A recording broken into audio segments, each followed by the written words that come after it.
You've probably seen us all over the racing world and doing a lot of racing designs for events and race teams, but we also do a lot of stuff from small boutiques in small cities all the way up to Fortune 500 companies. Your brand deserves to be seen. We print on more than just shirts, hats, jackets, bags, and much, much more. Custom corporate branding starts here. Well, hello, everyone. Welcome to a hump day edition of everybody's favorite racing talk show, the show that indeed started it all in this part of the world. This is the Revdo Sports Show. Showtime Bobby Chappie right here, the Iceman Rodney Rodriguez at the Rodney R.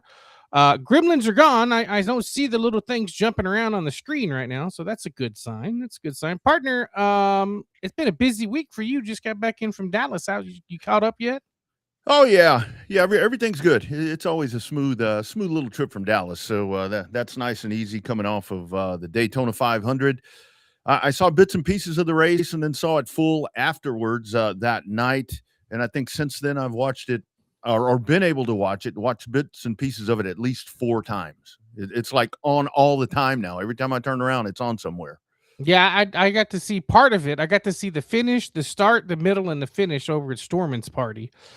And then I watched bits and pieces, ended up watching the YouTube highlights for about 15 minutes, which unfortunately that middle part of the race where the Toyotas are running 50% throttle that everybody's mad about wasn't a lot to see during that time, unless you were a Toyota fan seeing the 3 cars up front. But all in all, I mean, I thought it was a typical Daytona 500, if you will. But I did notice this year a little bit more hype around the race than in years past, for whatever reason that may be. Just a lot of energy. It seemed like. I think that after everything that happened last year, we can kind of dig into that. So Sean Guthrie's coming up here in just a couple of minutes, Lone Star Quarter Midgets, as we finish up our South Central Texas Quarter Midget preview of 2026. It just seemed like after everything that went on last year that I was talking about that this morning on the show this morning, to where it's like a sigh of relief. It seemed like everybody kind of had new legs with this. I know people want to bitch and complain about Fox all the time, but I think Fox did a really good job with everything that they did there. The new graphics were good. I like the new graphics. Yeah, graphics were good. The pre-race was good. I mean, anytime you roll out Tom Rinaldi, you're going to have some good stories. And that Denny Hamlin thing was just, I mean, it's gut-wrenching, man. I'll tell you, it was really good stuff. So, we can break into that. I think overall it was a good speed week. I mean, I was really happy with the Craftsman Truck Series. I think the O'Reilly Auto Parts Series race was great as well. And then the Cup race there on Sunday. So and a lot of momentum, it seemed, but it really does. It kind of seemed like a reset to me, to where it's like, okay, let's get past the bullshit and let's move forward. And that seems to be what was going on. Yeah, it definitely was there. I mean, when you have the we'll get into it more, like I said, when the world's most recognizable sports figure wins your sport's biggest race, that is a bigger story than what I think is being told by the mainstream media. Yeah, absolutely. I mean, that's when with the Jordan brand and everything that Michael Jordan brings to anything that he touches, that's something that's going to be really huge. And I think the fact that, and it just so happened that the All-Star game was going on at the same time, so I think that kind of offset some of the stuff, NBA All-Star game. But yeah, man, that's a big deal. And Jordan's brought a lot of attention, I think, to NASCAR that is really good to get. So anyway, really good time for NASCAR. Considering that I had people, we both had people messaging us and calling us saying, "Why is Michael Jordan suing NASCAR?" I didn't know he had anything to do with NASCAR. Yeah, well, it. I really like, because even to that part, it seems like there's a whole, they're arm in arm. You had the arm in arm thing at the trial, and then the other day it just seemed like they're letting bygones be bygones, whether they want to admit it or not. And I think that's the most important thing that needs to happen at this point. So ready to move forward, and I think it was a really good start for him. Yeah, I think it's a good way. We'll just take the momentum, roll right along into Hotlanta, and then roll right along into the backyard here at COTA. Absolutely. All right, let's go diving in. Speaking of rolling along, let's last time out we talked to Bruce Wright. He's kind of anchoring everything going on in the Austin region of the quarter midget organizations. But now we're going to go up a little bit further south. We go to the Lone Star Quarter Midget Association, and joining us here live on Revved Up on this Wednesday, it is Sean Guthrie. Sean, how you doing, brother? Doing great, guys. Thanks for having me on. Absolutely, man. Thank you for the help during the sound check right there as we were trying to get all that figured out. I like Bobby and I were sitting over here trying to figure each other out, and Sean's like, I hear you both. I hear you both, yeah. He was the unlucky fellow that got to hear us both first. Absolutely. Absolutely. So, Sean, just kind of talk a little bit about everything there in San Antonio. I mean, that's an organization that's been at this for a long time, and just kind of talk about the backstory of everything that you guys have been doing up there. Yeah, absolutely. The club's, well, it predates me. My family moved out here about 3 years ago, but the club's been around since the early 60s, running races. The Pittman family, you guys probably recognize Darren Pittman. He's won a couple of World of Outlaw races. He grew up racing there. So some big names have grown up. The track's just a great facility right there at Comanche Park, surrounded with the beautiful San Antonio grass and trees, and a little river runs next to it. So it's a really great little facility. This year, the families are really revved up to get the races started. We kick off February 28th. It's a combined season between San Antonio and Austin. We've got 6 races. Austin's got 7. That coupled with a Best of Southwest series that we're a part of, both clubs. That's a 6-race, 5-state championship. The families are really excited to get started and get going. So yeah, man, it's going to be a great season. Yeah, I think the only part that's kind of crazy there, Sean, is that I think people get them backwards a lot of times, because you think River City, San Antonio, right, and Lone Star, you think Austin. So I think that kind of throws it off a little bit. But when we were talking to Bruce on the show a couple of shows ago, this new schedule that you guys have, that with this shootout, doing double headers all over the place in San Antonio, in Austin, and I think you guys got a race up in Oklahoma, I think, if I remember right. So it just seems like there's just a lot of momentum for these kiddos and for the adults too. I mean, it's about developing the kids, but as we've talked about, you got to teach some of the parents too how this works, because not every kid's going to be the next Jeff Gordon. And they gotta learn that, look, it's an emotional sport, but not get too emotional.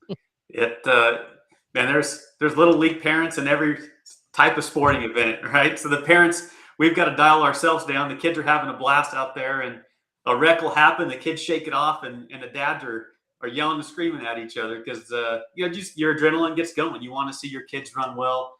I get you on the Lone Star and the River City. When we moved out here, I was about as confused as I could be trying to figure out which track I'm supposed to race at. And one track's 35 minutes from me and one's an hour and a half. So you would think I could figure that out pretty easily. But yeah, the Best of Southwest series you mentioned, we're going to go up to Tulsa and run, over to Albuquerque, down to Tucson, and even to Pueblo, Colorado. So that's a really fun schedule that we're looking forward to. And really, it's all about the families. It's about getting together and having a good time. Sometimes we go to a barbecue and a race breaks out. Right? We really enjoy the camaraderie, helping each other. Some families, myself, right? I grew up racing. Some of the pictures in the background is when I ran Indy Lights. So I've been engulfed in the racing culture forever. It comes very naturally. Other parents, they're just getting started. They get started at an Arrive and Drive program. We've got our first Arrive and Drive coming up this weekend on the 21st. And literally, you just sign up, and somebody lends you a helmet and a driving suit, and they stick you in a race car, and you get to idle around the track and give these kids the first experience into 4 wheels and an engine.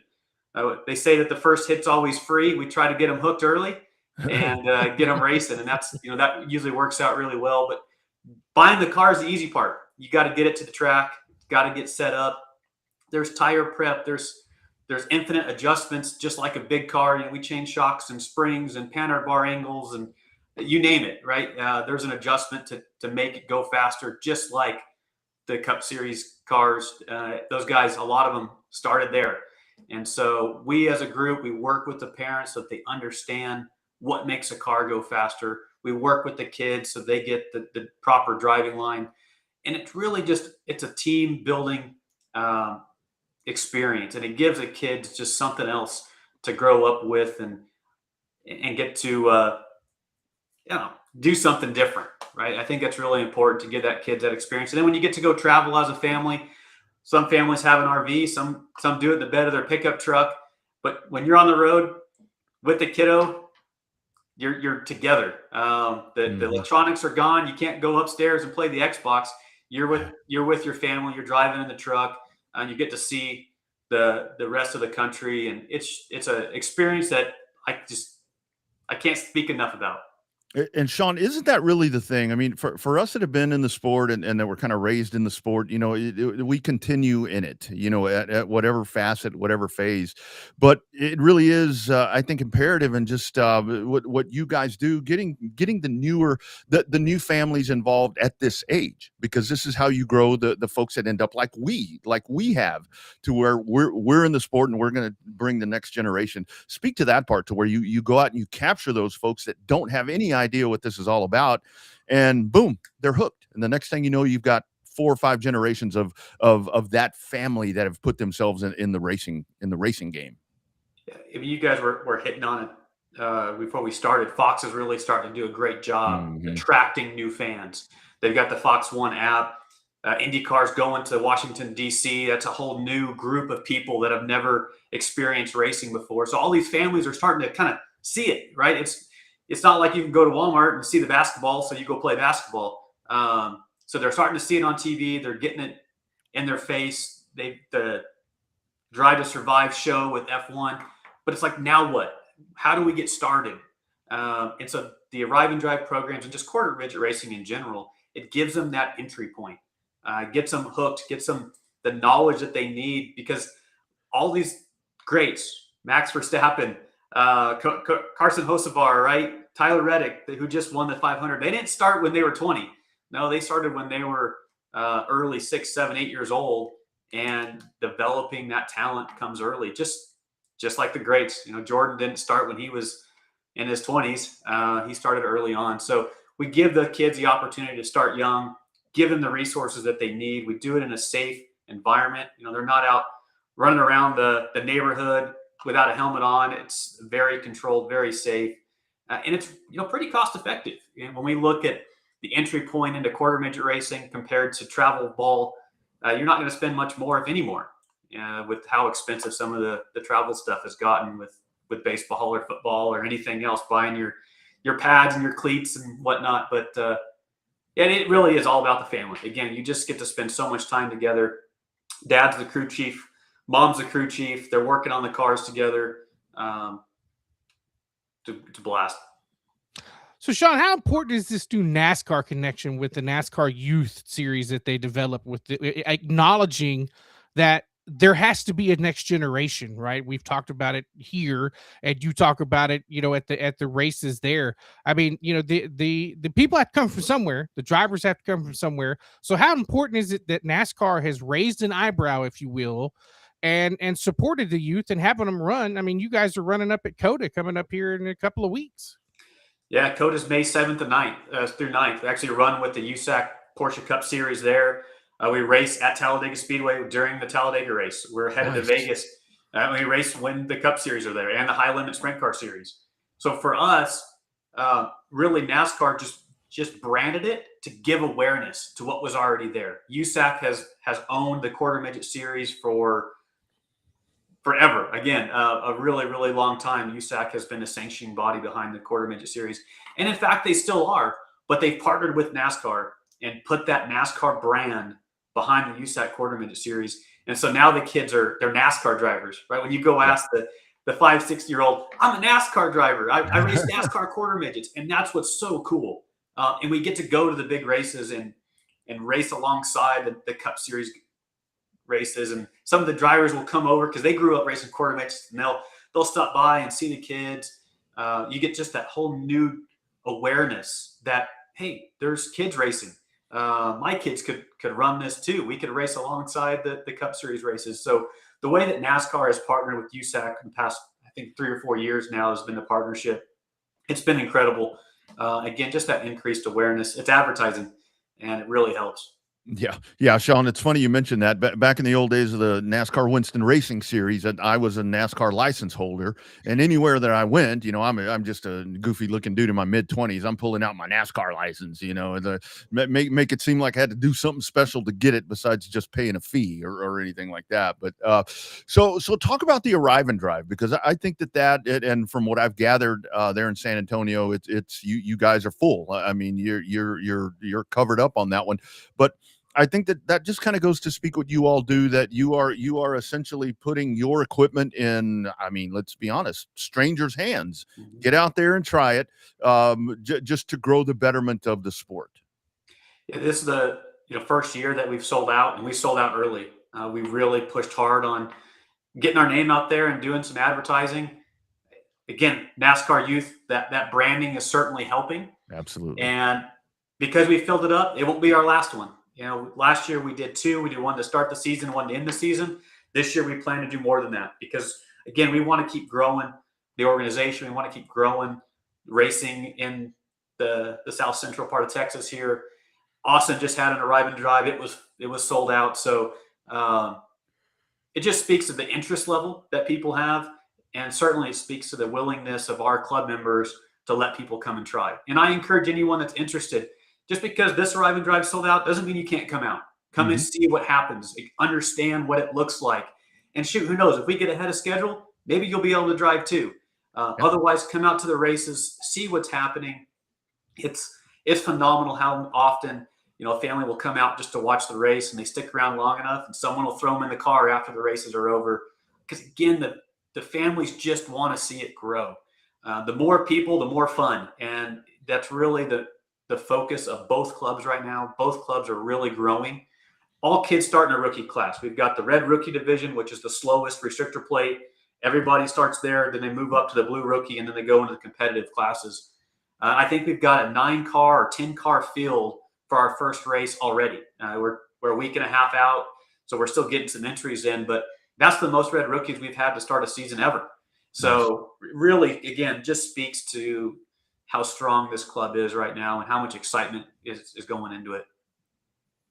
So give us some more information on the track. Where's it located in San Antonio? What's the best way to go? I know there was a question one time about, is it going to stay there? Is the city going to keep it? Stuff like that. But it seems like that's kind of, from what we know, a little bit behind now, the lead story. So give us some more information on the racetrack. Yeah, the facility is well protected. The county enjoys having us there. Again, it's been 60 years almost that it's been active. So very stable. Best place to find out information is on Facebook, like anything nowadays. Lone Star Quarter Midgets is our Facebook page. You can find the River City Quarter Midget Association Facebook page linked there. Again, we race a season together. But the San Antonio track, again, Lone Star, it's in the Comanche Park. It's between the 10 and the 35 off Rigsby Avenue. A great little area. There's a couple of different playgrounds near the track, and grass and trees and a little river that runs through it. So it's a great family time. You can come out, enjoy the day. You're not just going to get blasted in the sun. We've been to some of those big speedways, right? And there's not a tree in sight, much less grass, and you're just baking in on the asphalt. Definitely not the case here. It's a really beautiful park setting, and it's a great track that's there. And Sean, I think the other thing for folks to think about with this, whether it's the San Antonio group or Austin or wherever, most quarter midget groups, is like Bruce talked about, to where this isn't just a revenue churning operation that goes on right here. I mean, there's entry fees, but a lot of that goes right back into whether it's trophies or whatever the case. Kind of talk about that part. Folks that may see this, a business that may see this, and they want to help grow the youth in motorsports or whatever. You guys are always actively looking for folks to become a part of the group in some form or fashion, monetarily. Absolutely. Both clubs are 501c3, so we're nonprofit organizations. Every year, a new board of directors is selected. Many times, you get some repeats, because it's a tough, thankless job at times, and none of us take home a salary. But it's absolutely nonprofit, right? We're all about giving back. Every money we earn, we put it into the facility, or we put it back into the kids, right? We're buying trophies, we're buying awards. There's different superlatives throughout the year. So even if you're not winning races, you got a chance to be the sportsman of the year or a number of other accolades. But we also try to keep the facility in great shape. Right, this past year we had to replace a bunch of boards in our bleachers. We had to do boards around the track. We had to seal the track. So it's not free to go racing, and that's for the facility or for the drivers, right? So it's great to get some sponsorship. We've been blessed with a bunch of sponsors so far, but we're still behind on where we need to be to get the track fully operational. Yeah, absolutely. Hey, one more for me, Sean, right quick, kind of off topic, but yet still on topic. You mentioned about Indy Lights. I'd love to kind of know your thoughts right now of the NTT IndyCar series. I mean, you mentioned some of the new venues. They'll be in Arlington here in less than a month, racing there around Cowboy Stadium. It kind of seems like to me with the Fox package, everything on Fox and so forth, to where IndyCar, I've said it for the last few years, to where IndyCar to me has probably the best pound for pound driver roster than anybody. They just kind of float under the radar sometimes with Formula One and NASCAR. Kind of your thoughts of the direction of IndyCar right now? It looks like they're about to make a surge, I think. I absolutely think so. I don't know if your episode's long enough for me to go on about my feelings on IndyCar, but my father raced IndyCar 96 through 98. I got many years in the Indy Light series. I had my hopes set on IndyCar, but 08, 09 economic crisis hit, and I went to work. No, I think IndyCar right now is well positioned. It's going to take us back to that early 90s heyday. They've got a good mixture of races. They're going back to Phoenix, which is a great oval race. The street circuit around Washington, D.C., Graham Rahal posted, he had more sponsorship generation from that race than he does for the Indy 500. Multiple new sponsors are calling him because they want to be on a car around DC. So that's wonderful for the organization, right? You can't race without money. We just talked about it. Same as certainly holds true in IndyCar. I think Fox partnering with IndyCar, now they're truly invested in the series. So they're going to really invest some advertising dollars to see it grow. And some people are upset about that. They're afraid it's going to turn into a circus. Where Fox gets to make rules and do things that isn't racing. Well, hey, if there's fans in the stands, we're going racing. It's going to be a great show. And when you've got a dozen plus drivers that can win any given weekend, and you've got another 10 guys that could get lucky and win one, it's a great series. Spec Tire with Firestone, those are always incredible. They're not having silly failures like sometimes we see in the Cup Series. Mm-hmm. We're not staging racing like the Cup Series does. You don't have the runaway winners like Formula One. So it's just a great series where you've got talent from all over the globe. Still got some great American drivers with Joseph New. Of course, Pato O'Ward, a great Mexican driver. And so we've got this talent. We've got great racing. We got racing across multiple different style venues, some new places. There's nothing not to love about IndyCar right now. I kept it as short as I could. hey, you. Our next guest ain't here. You feel free to talk. He's not here yet. You can talk all you want when it comes. Yeah, Bobby. I think we have our Indy 500 correspondent. I think right so. Here. I think so. Right. So Sean, I love IndyCar racing, man. It's great. I love to see where it's headed. Of course, the ladder system with IndyCar is super strong. Yeah. You've got the Indy Next series. I wish they still ran at the Speedway. I think that's a disservice to those young drivers. Back in the day, they had the Freedom 100 there at Indy, which was always a fantastic race. But the way it just steps up from the USF Juniors into the US Pro and into Indy Next, and they really support that ladder. And you see champions getting to get to IndyCar and race in IndyCar. They've really got a great package going. Roger Penske kind of took that series from rags to riches, and he got some egg on his face. He had some cheating scandals, which really could have derailed the progress. I'm so glad it didn't. Yeah. So we'll see. I think it's going to be another great year. I hope Palou doesn't run away with it. He's a hell of a driver, but I like some of the other guys. But it'll be a great year racing either way. For sure.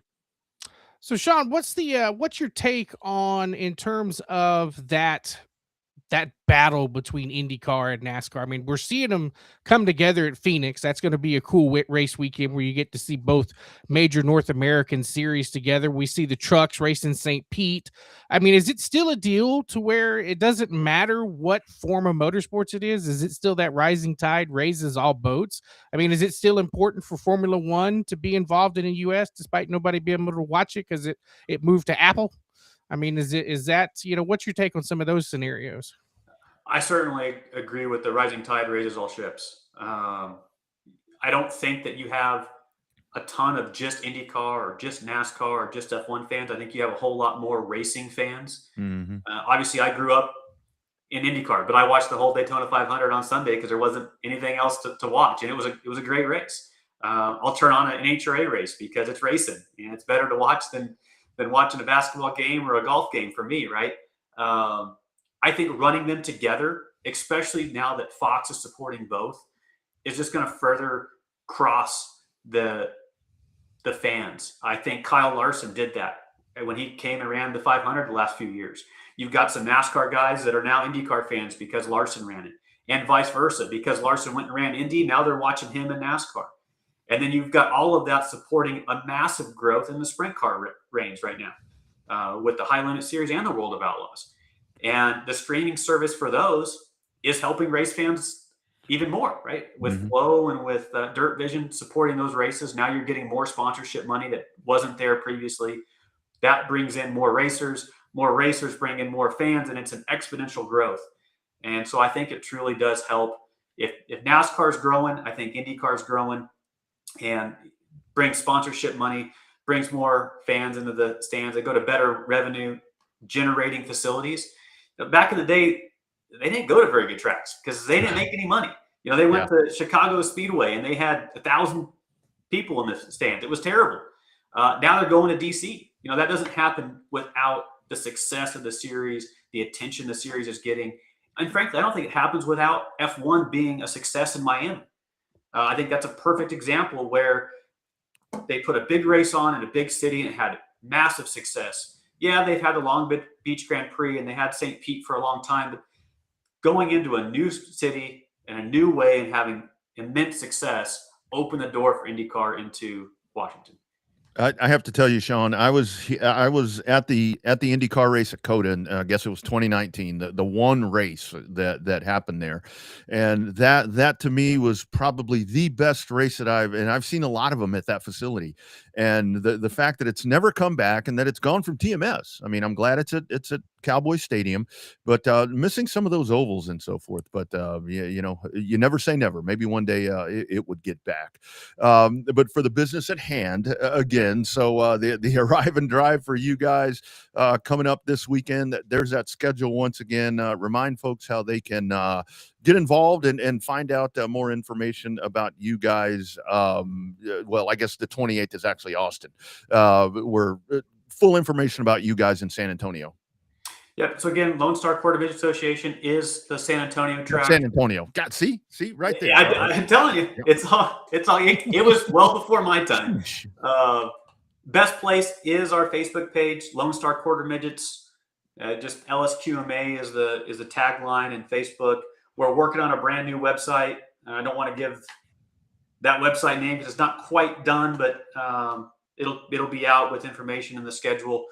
The arrive and drive is the 21st, so this coming Saturday. And then, of course, we kick off with race number 1 on March 28th. Absolutely. Yeah, sorry, February 28th. Not March 28th, February 28th. It's right around the corner. Yeah, we're all messed up. I got a garage of 4 cars that aren't ready yet, so I'm wishing it was a little bit further out.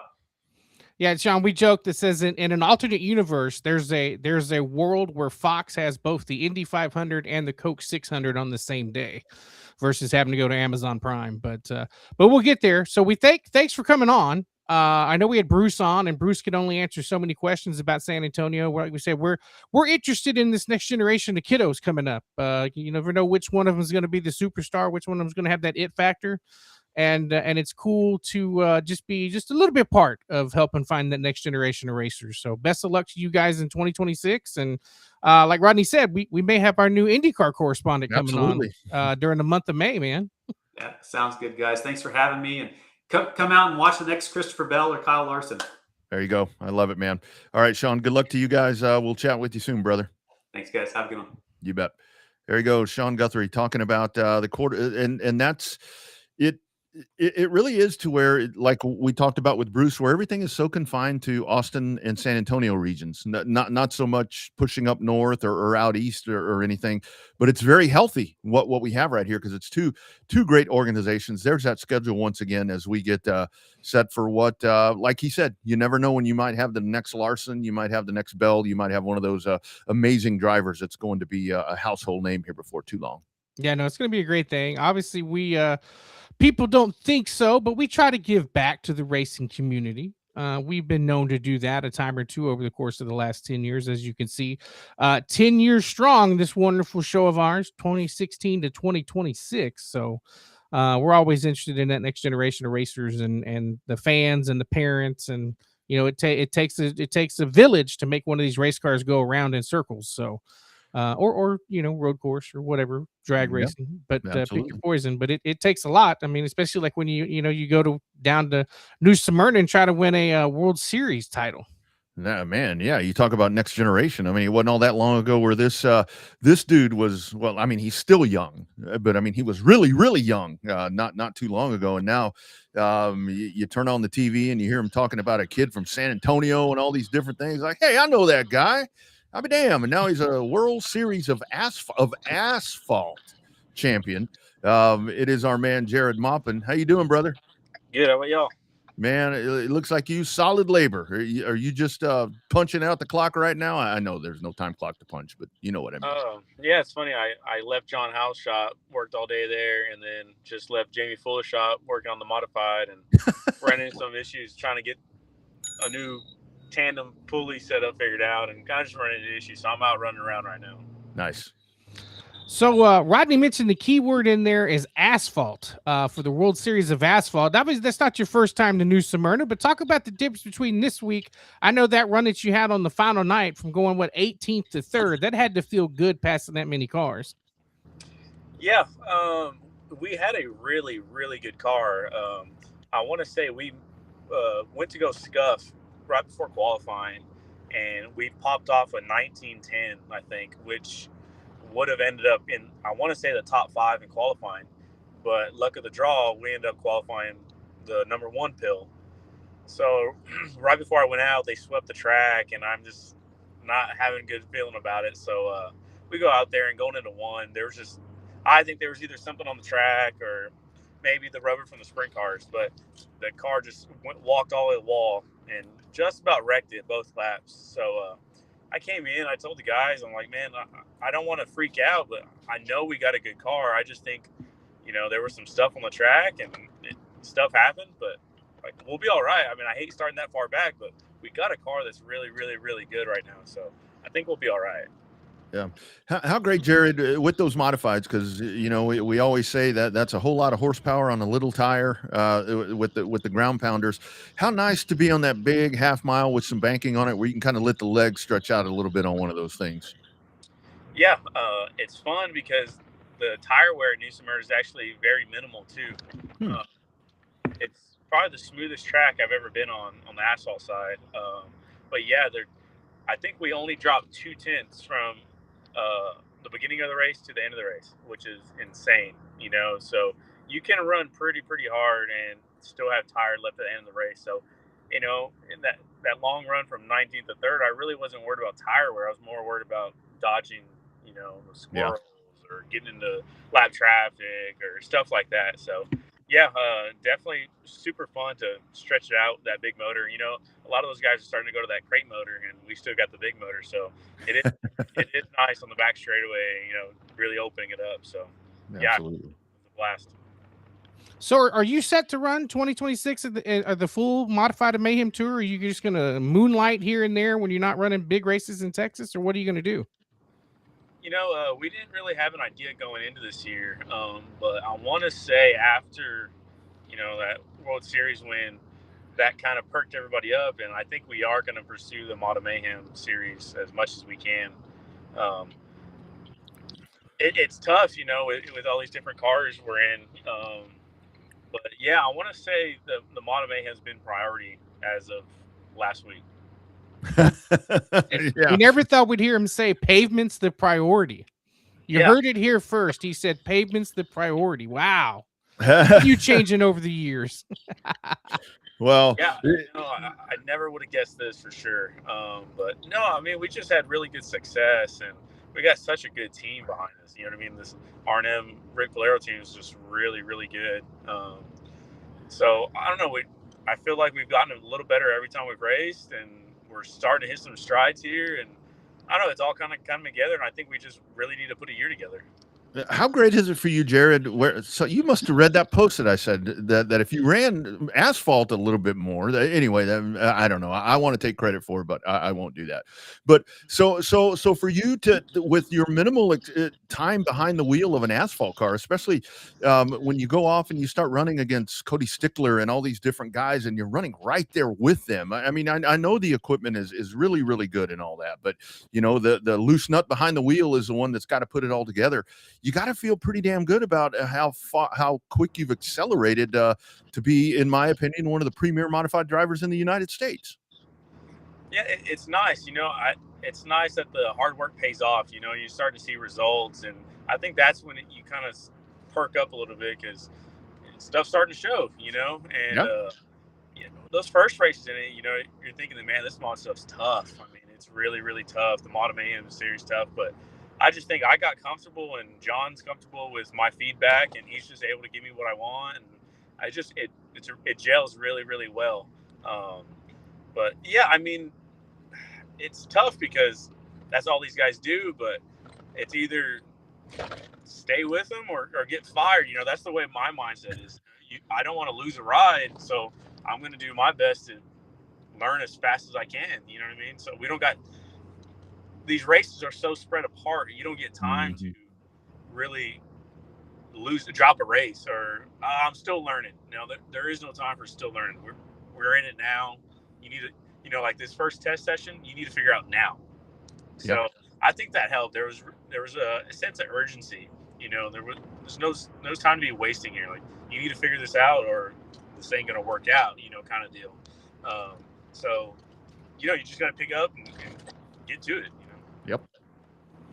So you said you were working on another modified with Jamie. Are you gonna come see me in Texana in a couple of weeks with the stems opener, or are you gonna be running pavement that weekend?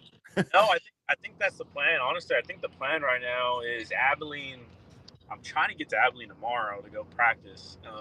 So Abilene this weekend, Kennedale with the IMCA mod Friday, Saturday, Montgomery for the Model Mayhem race, and then the stems opener. I think that's the next 4 races right now. Nice.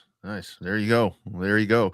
So for you, how about factory stocks coming up this year? Is that going to kind of be if there's an open weekend, we'll fall back into that, or what's kind of the plan with those monsters? Yeah, I mean, honestly, if I'm not running the asphalt or the Model Mayhem series, this brand new IRP IMCA modified that Rick got, that's kind of priority, you know, on the dirt side. But I'm never going to turn down those big factory stock races. So that one's actually getting reskinned. I already got my eyes on that 35,000 at Boot Hill again. I mean, that was a blast. You know, that was a bunch of cars that showed up there. So no, we're definitely got the factory stock off to the side, ready to go.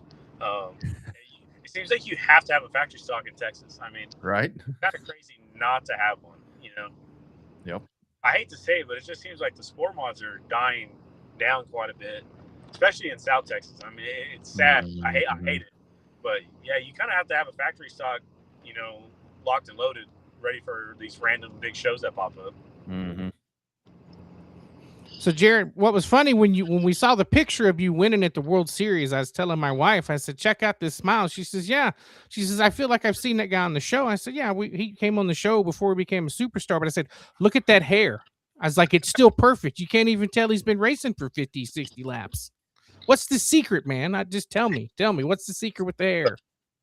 I feel dumb, but it's so funny because I went to get my wristband Saturday morning, and the girl at the booth says, what's in your hair? I was like, it's hard to explain. I mean, and she's like, I want to get it for my nephew. What is it? Like, I need to know right now. and she straight up bought it right then and there. I'm like, I mean, she ain't messing around. But yeah, I know. I don't know. Half the days I wear a cab, half the days I do my hair. I don't know. I feel like if I look good, I feel good. You know what I mean? It's kind of one of those deals.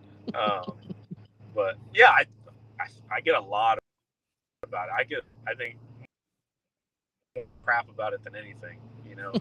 But I think you're right though, Jared, because it's like when I'm on the road, I try to shave every day, and it's like I shave every day, and man, I feel pretty crisp, you know, like I got fresh legs under me, you know. So I think I get what you're talking about. You know, it's crazy because I feel like I have to keep a short haircut. I can't grow facial hair to save my life. You know what I mean? So I feel like I have to do my hair because I can't grow a beard. You know what I mean? So I might as well have a clean haircut. Yeah. Hey, Jared. So like this past week or week, I guess it was there at New Smyrna. So working with John and all these guys, do you get to get in the mind of like Augie Grill and have conversations and kind of figure out? I mean, Augie. I mean, that's just a knowledge there, a lifelong of knowledge from his father on to him. Are you able to get into the mind there of like the great Augie Grill and pick up some asphalt tips that maybe somebody else is not going to be able to get not being around him? Yeah, so this week was definitely special. You know, I'm still fresh. I feel like on the asphalt side, so I don't know the history, but I know all about Augie Grill. You know, I've hung around them enough to where I know Augie Grill. I know all he's done. So I found out that our condo was 4 of us. You know, it was me, Jamie Fuller, Squirrel, which Brandon from Alabama works at Gark Race Cars full time, and Augie Grill. So Nice. us stayed in the same condo. And he wasn't racing until the last 2 days. So Wednesday and Thursday, I had Augie as my crew chief and spotter. Wow. So, nice. You know, it's one-on-one while John has his car to work on. You know, it's me and Augie one-on-one for the first 2 days. So that was really, really neat. I feel like we hit on some stuff. I feel like we agreed on a lot of stuff too. I feel like he has a lot of the similar driving styles as I do. So, you know, he likes a tight car. I like a tight car. So it just kind of worked. But yeah, listening to a few of his inputs, I'm like, man, I never would have thought of that. I mean, right. But it's just, you know, these guys, it's like nothing to them. All these changes they talk about, I'm kind of like, man, how'd you even think about that, you know? But to them, this is just another day at the asphalt track. So really interesting. You know, I'm still learning the sway bar stuff. And he explained the sway bar stuff. Like, to me, it's talking about, you know, rocket science. To him, it's nothing. You know what I mean? It's talking about colors. You know, it's just it's nothing. So it was really, really cool to spend the week at the same place as them and really just pick their brain and go have a good time afterwards and just hear about all the good times. You know. Absolutely. Well, dude, we just want to say congratulations on the title. I'm going to tell you the same thing that I told Caden Honeycutt when I talked to him at the Derby. Not that we're taking credit for your success, but we do want to mention that we were the first ones to say you'd be the next big thing, and we're glad to see you on the way there, both on dirt and now on the pavement, which is in the deepest, darkest parts of our heart is the pavement side of the world. So congratulations, dude. Good luck in Abilene, and I'll come see you here in a couple of weeks when you come down and see me at Texana. Awesome. No, I appreciate it a ton, guys. I mean, I love coming on here and giving a chat every time I can. So thanks, guys. Absolutely. Keep at it, dude. Proud of what you're doing, man. We'll see you soon. Yeah. You bet. There he goes, driving along the road, working on race cars. When I said he was working, I meant like, you know, the real job. But nope, he's been working all right. We're working on getting his stuff ready. It's just what a talent, man. It's a hell of a schedule. Talent. That's a hell of a schedule. Abilene, Kennedale, Texana. That's a lot. That's a lot to be kind of throwing right there together right to the start of the season. You know, and the season's here. It really is. Like, I mean, you got Kennedale fired up here, and not this weekend, but next weekend. You got 105 running too, so you've got a lot of really good opportunities to start knocking the rust off of those race cars and you know, grooving up the joints and the elbows and the kneecaps and the ankles for the guys that, you know, hadn't been in a race car for a while. So it's a lot of fun. Like, race season's here. Obviously, we're in a good mood because the Daytona 500 just hit, but it's a lot of fun, man. I'm geared up and giddy and ready to go. I'm excited about the year, and I think that I really do think that the start that we just had, going through Speed Week with the 500 and going through the World Series and ASA Stars, getting rolling, and really good car count. I mean, I see people that I know that some stuff got tore up at New Smyrna, and when you're racing for 7 or 8 days back to back and you're seeing it time after time after time, I mean that does get a little frustrating. But you look at the healthy car counts that we saw at New Smyrna. I think that's telling us that we're going in a really good direction with UARA getting rolling. Of course, they've got their new streaming package with Ultra. I think that Mobile's a part of that. I think that it's going to be a really good year. I think it's going to be a really good year all the way around. And with dirt, I'm looking forward to see what happens, how things shake out here in South Texas. Like Jared talked about right there. One of the things that I think that really sucks is that, limited mods, sport mods, whatever you want to call them, that they really are kind of falling off the face of the earth.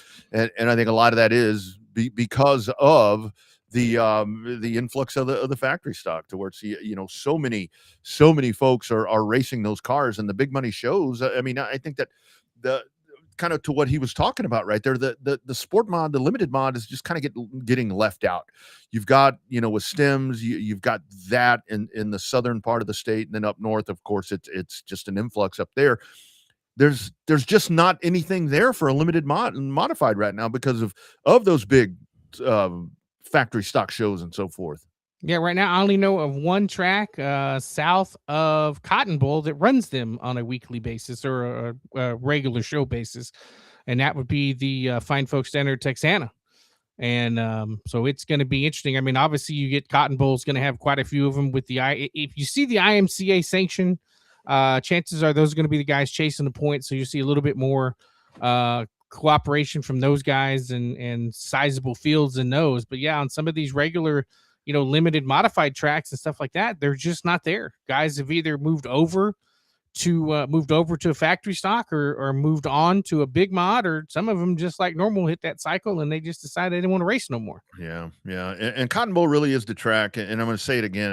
And I've gotten messages to where it's like, can you quit loving all over Cotton Bowl? Can you whatever? Look, man, I don't have allegiance to any one of those tracks. I just tell people what I think. I mean, if you think I have a hard on for Cotton Bowl, that's fine. I'm just telling you the straight facts.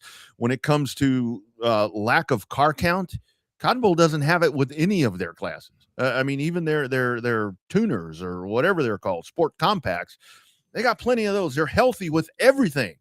All these tracks that can't run a regular modified program, Cotton Bowl runs one. and it's that's just a great base of drivers that like to go there. And I mean, you can say whatever you want to say about me loving all over them, but that's just as straight facts, homie. I mean, a lot of these conversations that we have about missing cars and allegiances that have gone awry. I mean, none of that seems to have anything to do with Cotton Bowl, man. It's like the outlier that they don't have the problems that other tracks have. No, they don't seem to. And the Cotton Bowl drivers are loyal. Yeah. They're very loyal to H and Marianne, and they will tentatively sometime hit the bigger shows around the state and around the region. But for the most part, if the gates are open, those four wheels are packed in that pit gate at Cotton Bowl. Yeah, absolutely. So, it gets all fired up. UARA at Auburndale, you got the Ken Hyatt Memorial 142. That's coming up on the 28th. So that's a week from Saturday. So you'll have that going on. And then you've got Southern National that's got some big dates. You talked about Stems, the double header there. I think that's a magnificent way to fire up. We saw speaking of Stems, I think we saw the final schedule published. I think you messaged me, and that's all done, man. I got to tell you, I'm really hoping that I'm in town, off the road for work for some of those back-to-backs with Waco and Cotton Bowl, because if I'm home, I'm going to take those in, because I just think that is so freaking badass right there. That you couldn't draw it up better than that right there. And I think you're going to get a really good. I mean, when they ran Heart of Texas last time, I think they had 40 for the Stems modified. So I think that they ended up having a hell of a car count. I think they only started 24, but I mean, I think they brought in like 40. Had super. I mean, the LCQ was an all-star race here in the state of Texas in terms of guys that didn't make the show. Yeah. So I mean, it's to have the double header. I think you'll get a really good car count on Friday night. Saturday is going to be up in the air because you got some of the northern guys that are committed to running. You know, it just depends if they want to run for points at a track level or they want to run for points at a national level. The guys that decide which points they want to chase, they'll go back up north or they'll head south to Cotton Bowl around that big old 3/8, you know, almost a half mile with a couple of fresh loads of dirt on it for the 2026 season. That's the other part I think that's going to be really interesting this year is that you have it's been repaved, as we would say on the pavement side. So I think that right there, think about that. I mean, that track is already so fast and wide right now, and you go in and you resurface it. And I think that's going to make for some real, I wish they had the World of Outlaws. Now, maybe I'm glad that they don't, because if they'd have resurfaced it and then brought them in, that may have been a little bit of a mess right there. But I'm looking forward to a good year, like you said. I just think that there's a lot of just everything that we talked about with the 500 and with NASCAR. I think there's a lot of energy right now that is, I think maybe on the short track side, what people are realizing as we see tracks closing, and then I saw that Oklahoma Sports Park, I mean, that's a famous Oklahoma racetrack. And again, Oklahoma kind of sitting there, you know, when you got everything in Louisiana and then what's here in Texas, that track has been purchased and apparently is going to reopen. So that's good news. Yeah, where you see where you're losing tracks, I think that's maybe energized folks to maybe I'm really hoping that a lot of people for Lent, because we're in the Lenten season right now, apparently. I guess that today is Ash Wednesday. I'm hoping that some of the keyboard warriors will give up the keyboards for Lent and maybe kind of take it easy on some of these racetracks. Doubtful. I mean, we saw people that, like we said, the people that we know that never ever said they'd watch another Cup race were bitching about the Daytona 500 again. Oh, well, yeah.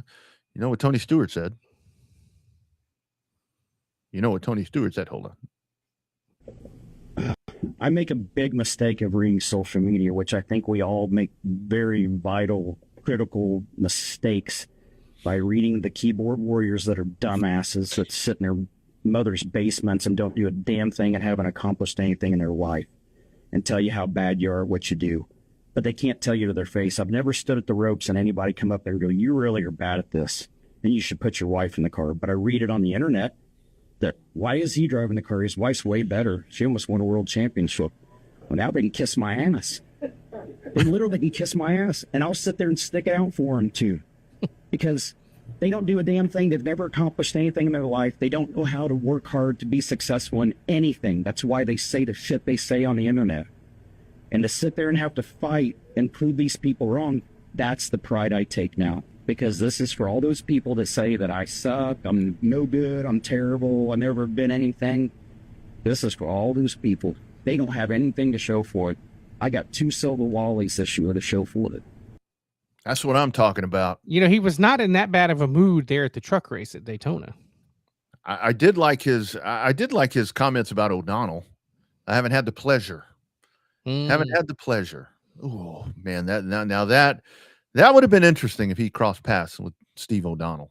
Hey, speaking of trucks, I think the Cletus McFarland effect was in full effect there on Friday night. What, a lot of wrecks on the highway? Well, no, the ratings wise. Oh yeah, I saw most watched truck race since 2016, 1.387 million people. And then your friends at the O'Reilly Auto Parts series, highest 18 to 49 audience since 2018, a grand total of 1.8 million viewers watching that one. I'm really curious to see what the Sunday numbers are, because we'll get to that in a minute. Before we do that, let's talk about our friends at Audiovisual Consultations. I'm doing the show from the Audiovisual Consultation studio right here in Round Rock. They can hook you up with the home speedway system that you're looking for. The Olympics have been going on, whatever, baseball, college baseball is cranking up right now. The NBA, go Spurs, go. God damn, I'm glad my basketball team is good again. All of that, you can check it out on hey, I got 3 screens in here. It's AV Consultations. Check them out. And here's a word from Tom McKay at AV Consultations. Hi, Hi, this is Tom McKay, owner of Audiovisual Consultations, and we'd like to take a moment to thank all of our clients for making the last 37 years both fun and fruitful. If you haven't yet, I'd like to invite you to give us a try for all your home electronics needs. There's no need to leave your home to find great pricing and incomparable service. No traffic, inexperienced sales geeks, or pushy showroom tactics. We come to you. So just relax, hug your kids, and smile. We handle all the work. Just give us a call at 255-8678 or online at avconsultations.com. That is right. AV Consultations.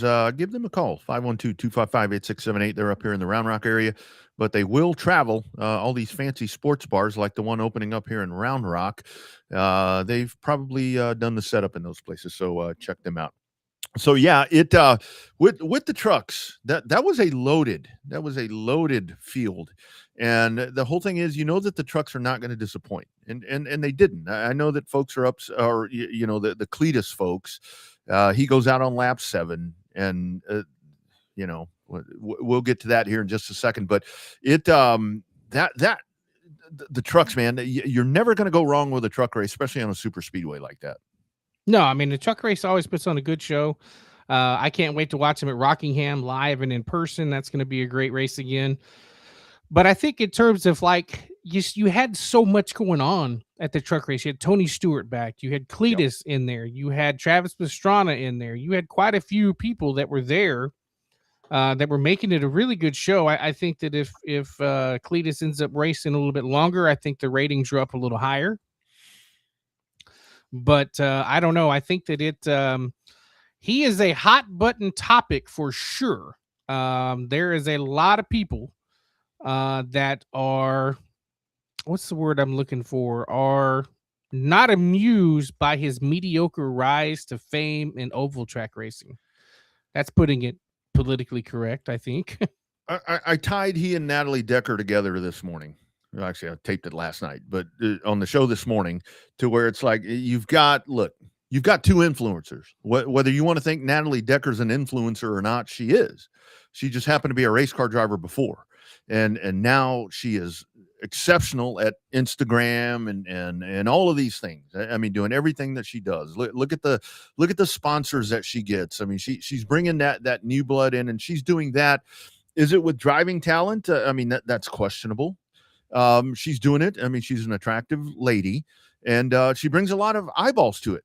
A lot of people don't like her, and I get that. I mean, I totally get that part. With Cletus, where it's the opposite, where this guy he's electric. I mean, this dude he's a rock star. There is absolutely no doubt about that. But here's Door Bumper Clear from a little bit earlier this week, talking about because it was the conversation with Natalie.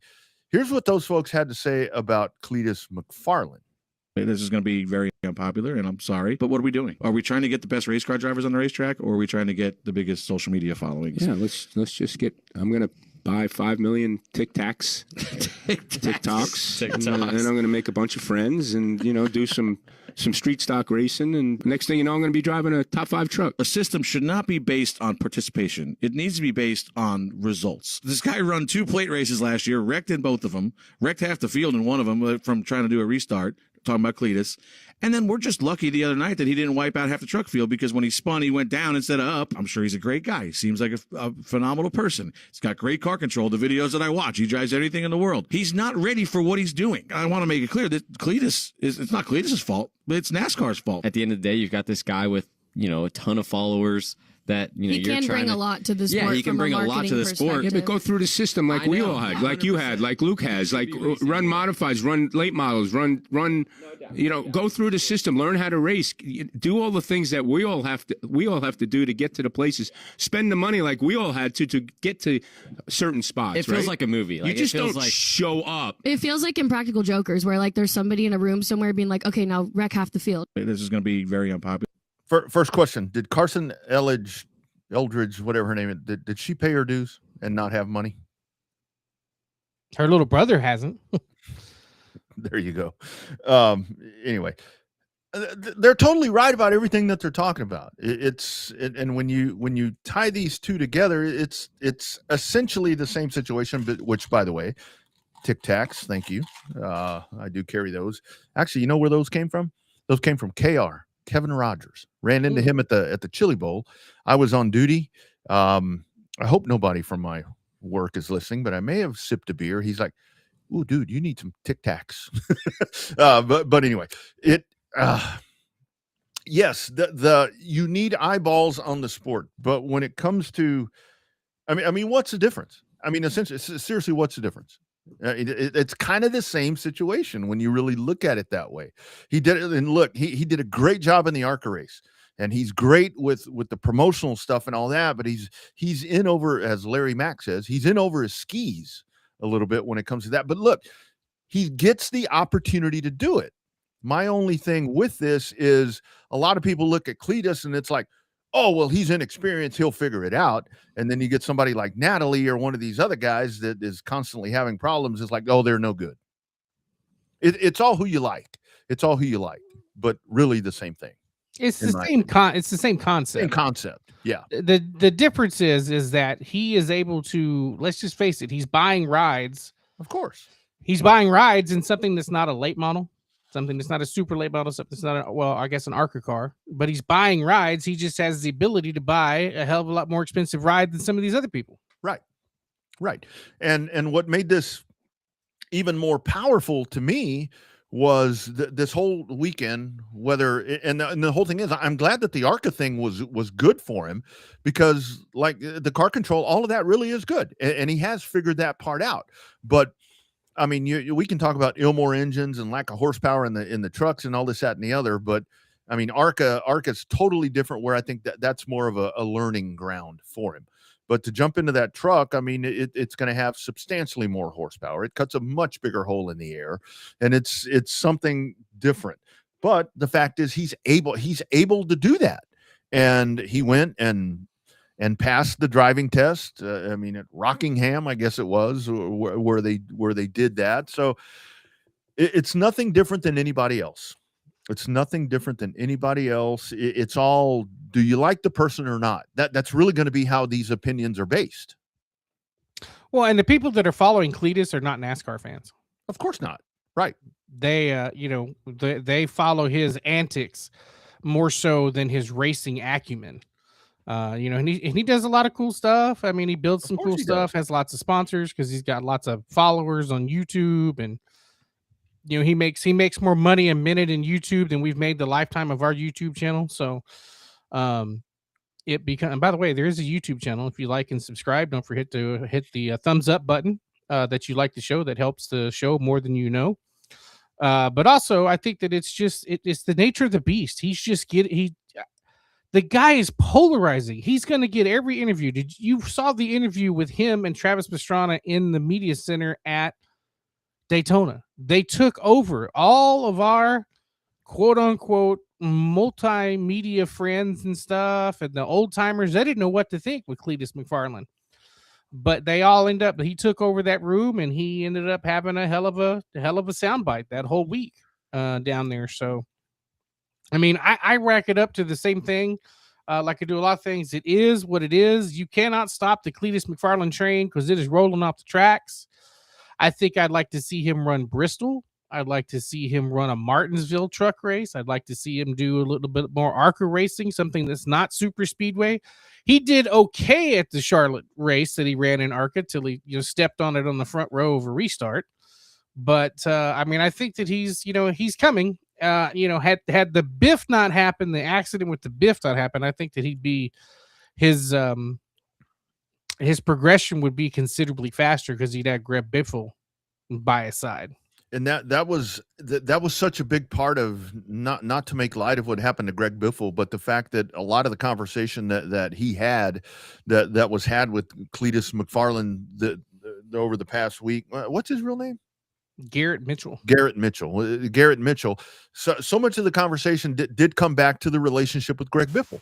And I think that made it even more powerful. The fact that he was there and attempting to do a double, I think that was, drew more people into him because he was able to go and pull some of those Biffle fans. And that's great. I mean, that Greg Biffle saw something in him, that they built that relationship, kind of that zany relationship. And the thing with Travis Pastrana, to me, what I kept thinking about throughout the weekend was, I mean, it's a big deal for him to be actively involved in the sport. I mean, that's a big name. I mean, that's one of those names where you talk about polarizing all the stuff that guy has done, but him too. He's tried this before. It ain't been nothing all that great. He failed the same reason Haley Deegan failed. Right. It's not his cup of tea. I'm not saying Right. that Travis Pastrana's not good. I'm not saying that Haley Deegan's not good. And it's probably the same thing with Cletus. Everything that they drive is high horsepower, high torque, pop the throttle, and that some bitch goes. Yeah. Off-road, supercross, motocross, flips, flops, all that stuff. That's what Haley Deegan and Travis Pastrana are known for. And that's why they did a whole lot better in their other disciplines. And when they got to cars and trucks that had no power, I mean, you know, we talk to people all the time. It says those trucks run wide open all the time because they ain't got no power. Yeah. We talk to people with the Xfinity cars. They run wide open all the time because they ain't got no power. You know, put them in a cup because Travis Pastrana did pretty damn good in the cup car at Daytona. Yeah. NASCAR right now, so much is, especially with those where you have to run them wide open. It's discipline, it's finesse, and it's patience. And when you're out there running around doing the things that those folks have done, it's balls to the wall right now. It's like what you were talking about earlier with the folks that are pissed off and all up in arms about the NASCAR thing, running half throttle and all that. Look, man, if we didn't have all that fancy telemetry where you can see how hard they're pushing the gas and using the brake and doing it, you'd never know the difference. Would never. Same shit. They've always when they would run around at single file, and people were bitching about that, they're running half throttle, single file. Yeah. I don't understand why. I mean, right now the outcry with that, and it's only because of all that technology right there towards like you can see that, and a lot of times, I don't care. I mean, if all of that disappears and I see cars that are stacked 3 wide running down the straightaway up in the corners and all this shit, man, that to me, they can go 150 or they can go 220. That's a nature of how that works. And on TV, you're not going to notice that. You notice it in person. Right. But on TV, you're not going to know the difference between, 195 and 205. You're just not going to know. Well, and I think even in person, yeah, you may be able to tell a little bit of the difference in the sound, but as long as everybody's packed in like that, and this has gone on forever. And I see a lot of folks that were in NASCAR prior, they're like, oh, that ain't how we did that. Bullshit. Yeah, I mean, don't give me that. This is God dang it. We should have asked Sean Guthrie about this. What is IndyCar always doing? Turning down the boost, conserving fuel, laying back, doing whatever they do. That's what you do. And for the dirt track people that want to sit there and say, well, that's not what it's all about. You're supposed to run WFO the whole time. Yeah, but you ain't run no 50-lap feature. This ain't a 30-lap main event. This is 500 freaking miles. How do you fix it? I don't know. And I'm not even going to think about it because it doesn't need to be fixed. In NASCAR, in 400 and 500 mile racing, I don't give a shit if you're at Martinsville, Coda, Watkins Glen, Talladega, Daytona. You're not going wide open every lap. No. It's just not going to happen. And strategy is so important in what these are endurance races. They don't call them endurance races, but they are. These are endurance races. 24 hours of Daytona. You think them people are running flat out wide open for 24 hours? No. In the beginning, they are because they race in the beginning. Yeah. And in the end, they are. Well, in the end of these races, they're running in the middle of the night in the rain. Yeah, they're not. Well, and the other part of this, Bobby, is it. So with like Michael McDowell, for example. I mean, Michael McDowell was sitting there throttling back, doing all these different things. He damn near won that race. If it doesn't have a caution, he wins that race. Yeah, that's part of what that's part of what this is. That's you can't fix the system. There's not a fix to it because it doesn't need to be fixed. And that's where I get so frustrated after this was a positive week, like we've been talking about, but yet people are like always trying to find a fix for something that, in my opinion, doesn't need to be fixed. Well, let me hop on a soapbox here real quick. today obviously is the 25th anniversary of the day that we lost Dale Earnhardt. And I don't know how many times today on social media did I see quote unquote old timers, people that we know from racing, that made the comment, this is the day the sport died when Earnhardt got killed 25 years ago. And I have a reason to disagree with that. And the reason I disagree with that is I will tell you the sport is not the same as it was with Dale Earnhardt in it. It's changed. But you know what? It didn't die. It's still here. It's still strong. Because for those that think that it was dying, Earnhardt had 2 to 3 years left in that seat before he went to be an owner. He'd have ended up on TV. He'd have been like Kevin Harvick, got out of that seat, became an owner, and sat up in the booth and joked with his buddies. Right? So the sport didn't die when Earnhardt died. It changed. It evolved. It would have evolved with him anyways in it. Because as polarizing and as powerful and as motivating as Dale Earnhardt was, it ain't the same show that it used to be with Big Bill France and Bill France Jr. Everybody's got a piece of the pie now. Everybody from the teams to the track, especially we saw this in the damn, why NASCAR has control. We saw this in the damn trial. NASCAR controls the sandbox. They do take input from people playing in the sandbox, but it's still their call. So it would have evolved with or without him being part of the sport. So that's my thing. I think people, I don't want to just say shut up and get over it, but you got to come up with a better bitch than saying, oh, the sport died, but yet I'm still involved in it because it died the day that he died. No, it didn't. It just evolved without him in it. And I will tell you that this being the anniversary Daytona 500 of that, horrible day, horrible day. I was never a Dale Earnhardt fan.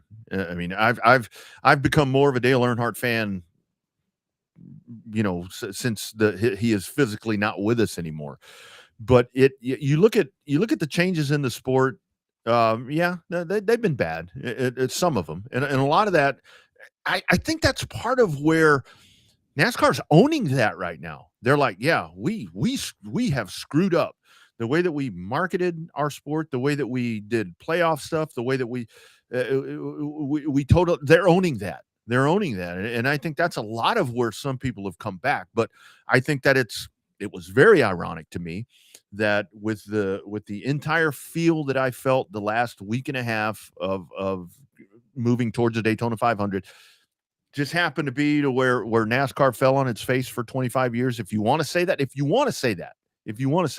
where they strayed, where they went the wrong direction, it just so happens that they've got things figured out, I think. And you go back and you look, you mentioned there about the trial and with 2311 in front row in NASCAR, I think that's something where it was a black eye on the sport, but looking back in retrospect, I think that's something that got this thing back on the right road again. And I think that everybody's moving in the right direction together. Mm-hmm. The folks that want to support the team. Look, I said this a few shows ago to where it's like you get Hendrick and all these guys and Gibbs, all these guys now that where it's like, oh yeah, we're in a much better place right now and blah, blah, blah. Well, why didn't you ever take the initiative to try to make this happen before, where it took Michael Jordan and Denny Hamlin and those guys to do that? And I think that these teams and NASCAR fans and anybody that loves this sport as much as we do, they need to be, whether it's Bob Jenkins, Denny Hamlin, whoever, you need to be really thankful that happened. Yeah. Because I think it got everything back on the right track, BC. And I mean, maybe I'm over dramatizing that, but it's just a different feel right now. There was a way different feel. Yeah. And I love the new marketing campaign is badass. Absolutely. That is what I want to see. That's what I think about when I think of NASCAR and racing in general. They have captured that. They've captured not only what makes NASCAR fun, they've captured the heart and soul of what makes racing as a whole fun and kick ass. That's what I love about the new marketing campaign. It really is. I mean, they're doing what we wanted them to do. They're trying to go back and recapture some of that made the sport magical, that made people fall in love with it. I mean, they're trying to do that, but it's just like anything else, to where they're they're doing what we wanted them to do, but yet still there's going to be a lot of resistance. There's going to be so much pushback to where it's like, well, it's not the same. Well, no, it's not the same. Nothing is like it was in 1980. I mean, nothing, absolutely nothing. The car, are you a fan of the car? I don't know. I'm not a fan of the car. Sometimes I'm kind of, one of the things that drove me crazy about this car all the time, Bobby, is when they get wadded up and they crash and all this shit, and the car just kind of keeps on going along like we do on NASCAR 25.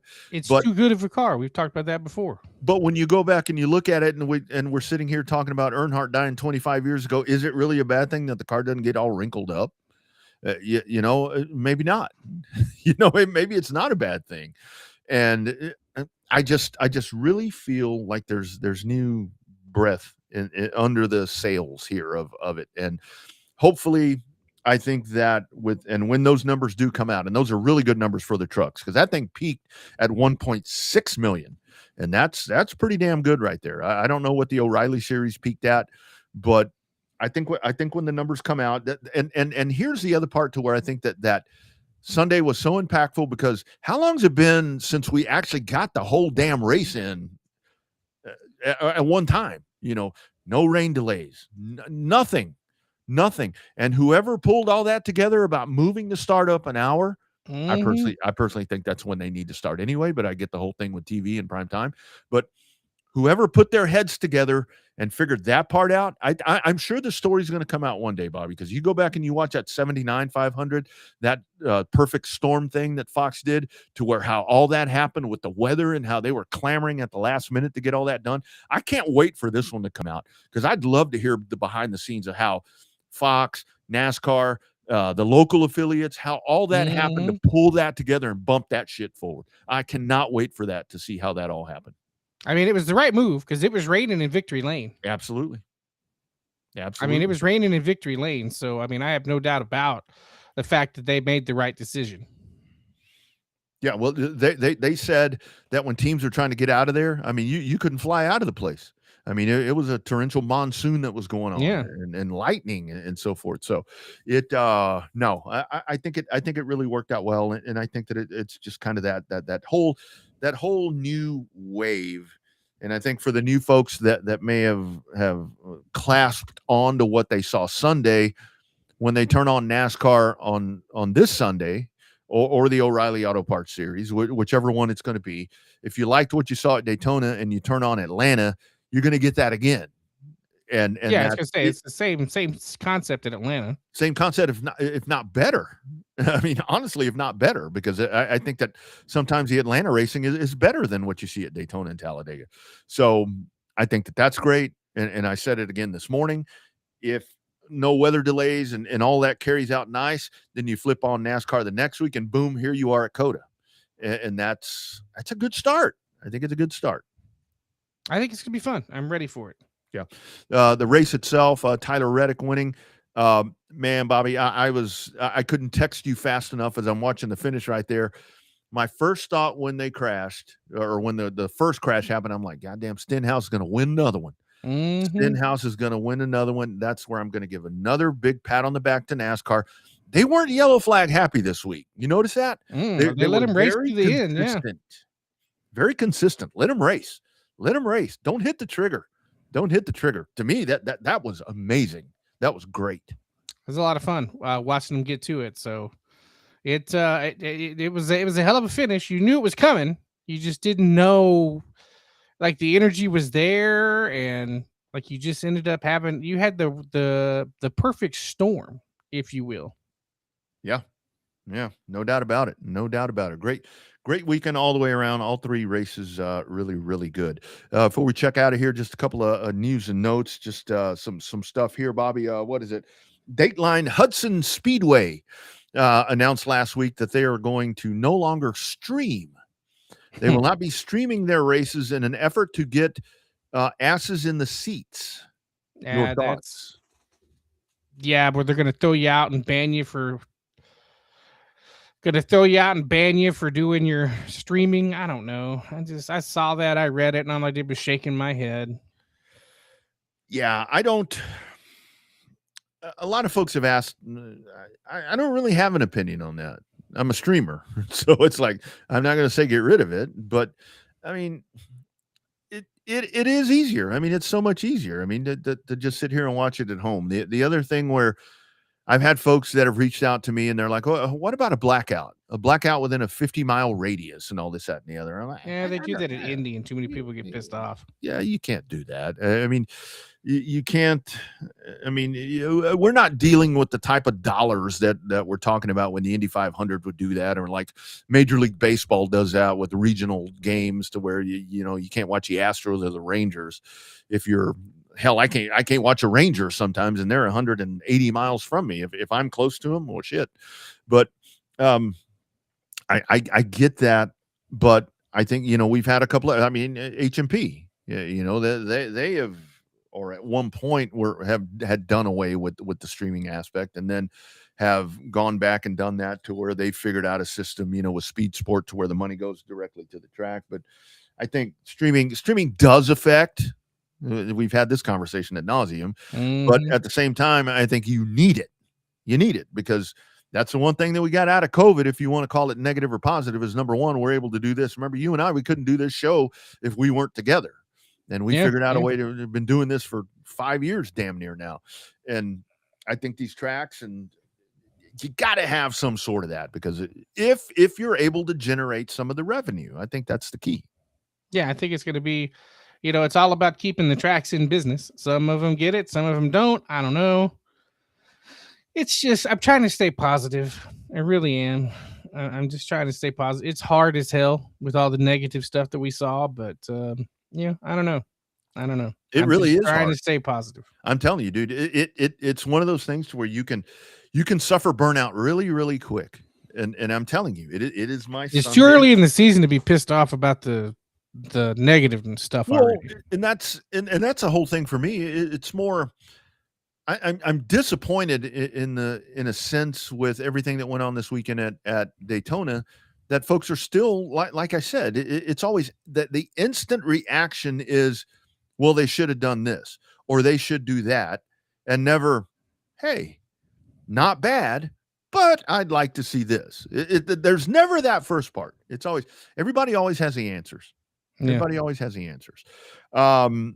Flow Racing reported that the World Series of Asphalt Racing, of course, we just talked to one of the champions of the World Series of Asphalt Racing, was the most viewed stream, one of the most viewed streams ever on Flow Racing. The top 10 states reported by Flow, and we'll go from number 10 up. Number 10, Virginia, not surprising. Number 9, Georgia. Number 8, Wisconsin. Number 7, Connecticut. Number 6, Ohio. Number 5, Indiana. Number 4, New York. That's kind of surprising. That's weird. Yeah, that is kind of weird. But they did have those big mods and all that stuff in there. That's true. Yeah. Number 3, Pennsylvania. Number 2, North Carolina. Not surprising at all. Number 1, Florida. That's your top 10. You mean the number 1 streamer was in the state that the racetrack was at? What the hell? That's not supposed to happen. Of course, there wasn't a lot of asses in the seats right though. There. For yeah, a lot of asses in the seats were not in the seats there. So except for the Clyde Hart, I mean that's the only one that really had a whole bunch of seating or a whole bunch of asses in the seats. Where you at, Texas? Where you at? Where's Texas? You had a guy that just went and won a championship over there, and you had some Texans in there. Where you at? I bet Texas will be in the top 10 of a dirt show. Yeah. It is what it is, man. It is what it is. Well, my watch is telling me again, are you on a workout? No, your heart rate back up again? Heart rate's going up again. I do like Buford T. Justice and Smoking and Attitude. Yeah. Hey, I mentioned Lent a while ago, Bobby. You give, I don't know if you practice Catholicism or not. I mean, there's a lot of people that aren't Catholic that give up stuff during the Lent period. Are you giving up anything? I'm trying to give up soft drinks just because I know they're not healthy, and I'm trying to lose about 30 pounds. But Olipop, brother, Olipop. But other than that, not really. I'm trying to read a little bit more. Trying to expand my horizons. Try to become a little bit more. I mean, you've seen my office. I have a boatload of books. I have a boatload of books in my office and only read half of them. So now it's my goal is to read the other half of them. There you go. There you go. I don't. I thought about giving up coffee, and I did that one year when I was actually more. I really don't have a religion. I kind of go to the Church of Hank Williams is kind of my church, as Kevin Fowler once said. But I thought about giving something up, but it's like, when I'm on the road, it's really hard to, the things that I like, it's hard to give up. Coffee, beer, fast food. When I'm on the road, I need all that. Tobacco. can't really give any of that stuff up. Tobacco as in smokeless tobacco, before you guys get carried away. Bob, before we get out of here, I do need to get from you, because Storming Steve Sims asks, we need your report from the Pinewood Derby, my friend. It was good. I'll post some pictures on the show page about the 2 cars that I had entered. I had a high five that didn't look anything remotely like the original high five, and then had the RUSS bus. Neither one of them performed worth a shit, of course, because the RUSS bus was built at midnight the night before the race, because I waited to the last minute to change my mind on something that I wanted to do. Oh, hell. and then I had a hell of a time passing tech to get in. The scales at the house were fine. The scales on the workbench, I was legal. And then I got on the tech man scale and I was over 5.2 ounces. Had to drill all into that sumbitch to get it light enough to race. Wait a minute. What kind of scale was there? Food scale. The max weight was 5.0 pounds or under. I love it.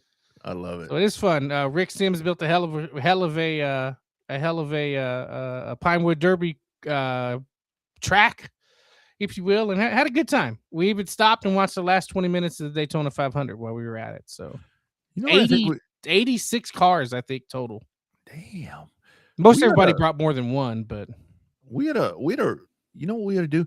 We had to raffle off the RUSS bus and give it to, we can find a pet charity, honestly, something close to you and I, close to our heart. We had a raffle off the RUSS bus, and we can give that. I know that the shelter there in Hayes County, maybe something like Austin Pets Alive, make a donation in the name of Revved Up.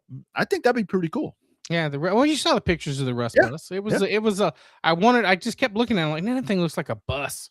Then I had to come through and actually cut it like a bus, and then I painted it literally at 12:30 that night and was putting stickers on it the next morning before we left. Yeah, I think that'd be cool. I think that'd be really cool. Good stuff right there. Looked like a good time happening out there. I saw that track. That looked pretty cool. So what happens to the track now? I guess Steve would have to tell us. I'm assuming it's going to go in storage at the top of the top roof at the activity center. There would be my guess as to where it's going to go. Man, I think that would be a really cool thing to take. Find some venue and have like a Pinewood Derby tournament type thing, and get them out there and go. You remember the one we went to, back at the Horn? I mean, when we did that one, I mean, that was pretty cool. That was balls out. We need to find out how they do their live timing and scoring. I know that's something that Steve had his eye on, was the live timing and scoring for the Pinewood Derby. Yeah, Steve, I can I already thinking about how he wants to change it up for next year. Yeah, that looked like a hell of a lot of fun. Looked like a good time. Well, I was hoping you were going to win. Was there money involved in this thing, or was this unofficially? I mean, you can't gamble illegally, right? There may have been a buy-in and may have been a payout. I don't know. Yeah, nice. All right. Well, that's good. It's good stuff. All right, friends. This has been a lot of fun. It cost me $20 that I didn't get back. Hey. Well, who won the? I know there's a pool that goes on there for the winner of the race. Who had Tyler Reddick? Ron Parker. Oh yeah, and Walter Sims. Walter Sims, boy, that's a name right there. Old number 12. Hell of a racer back in the day. Yeah. So fun program talking about the Lone Star Quarter Midget Club out of San Antonio. Sean Guthrie, as we said, I think we found our new we might have to get him on before the Arlington race. And I got to tell you, speaking of that, I mean, after spending a week in Dallas, they are fired freaking up about that. I mean, especially Fox 4 over there. They are, I mean, there's constant commercials, and they had something. I was going to send you a link. They've got an IndyCar museum that's over at the Arlington somewhere.